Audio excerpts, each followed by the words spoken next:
Hello everybody, welcome back to the channel. Hope you're well, thank you for joining me again.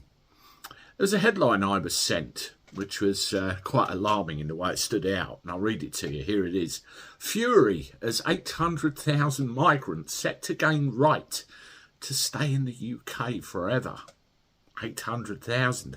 You know, that's bigger than the population of some of our major cities. Imagine that as, you know, to try and get some perspective on it.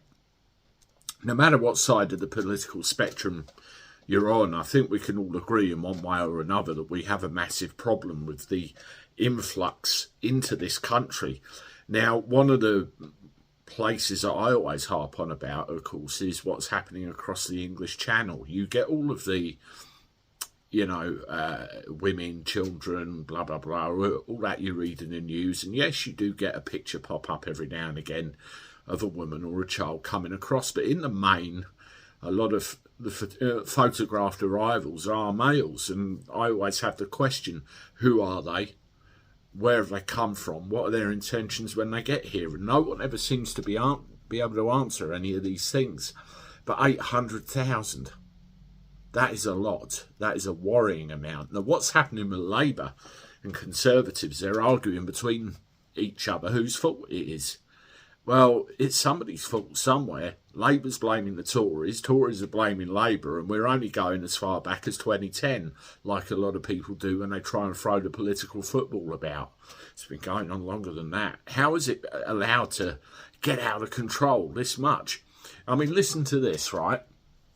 Researchers found that more than 2 million visas were issued to migrants.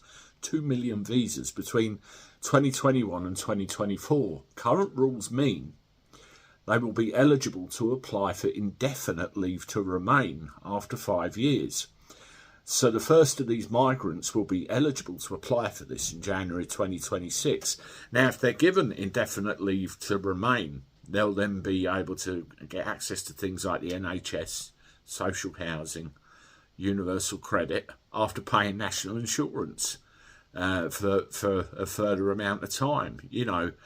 And having had some recent experience with the NHS myself, with a family with an injury I'm carrying at the moment, my own mother, for crying out loud, yeah, she cracked a rib, didn't she?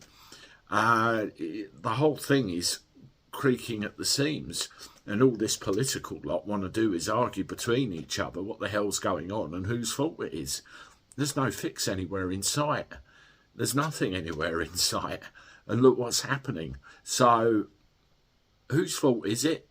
It's somebody's. I'm more interested in what we do to fix the damn thing. Let me know what you reckon in the comments. Have a look at these videos. I look forward to talking to you soon. Toodaloo.